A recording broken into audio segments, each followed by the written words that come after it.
met somebody in Washington who is this disliked, both by Democrats and by members of their own party, the Republican Party. And I think, that makes it tough for him in the end. He's got to have people who are on his side and are prepared to support him. And it showed that they just weren't prepared, even though he was the one posting the biggest wins against Donald Trump, that their establishment was just never prepared to rally around him. Yeah. And yet he could be the person who is the alternate if it becomes to a Donald two-person Trump. race, it could be Ted Cruz versus Donald Trump, and he could start peeling votes away from Donald Trump. Right, because Marco Rubio, I think, consensus is if he loses Florida, even if he doesn't drop out of the race, he is headed towards difficulty going forward. John Kasich. Hey everyone, ladies and gentlemen, boys and girls, we're so happy to be back with you. It has been a full. Last time we were with you was a week ago Friday, and there's a very, very good reason for that. Don't blame us, blame Derek, because he had a little baby. I had a baby. Yay! Mazel to Mazel me. tov. Can you give yourself a mazel tov? Nixon.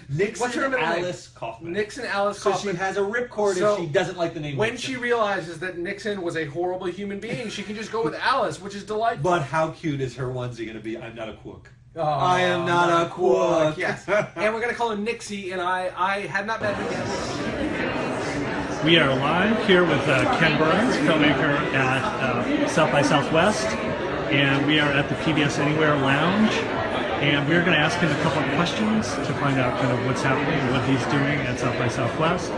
Ken, thank you for being here. One quick question. How does it feel to be talking about race, as you'll be doing with Skip Gates today, the day after the President of the United States has addressed South by Southwest? We're excited to be following the President. This is a conversation that's been going on in America since 1619, or rather a conversation that we've seriously avoided even when we were going on election night. Well, tonight I will show you, beginning around 8:50 p.m., I'm going to lead you through a tour of the newsroom and our live coverage. I'm going to show you everything, the hosts, the food, the news, all of it. We'll also take your questions, so leave your questions for us about the election and whatever we do here in the comment section, and we'll talk about it. I will even show you guys my messy cubicle. Bye. Oh, you got to get more of this? Sorry.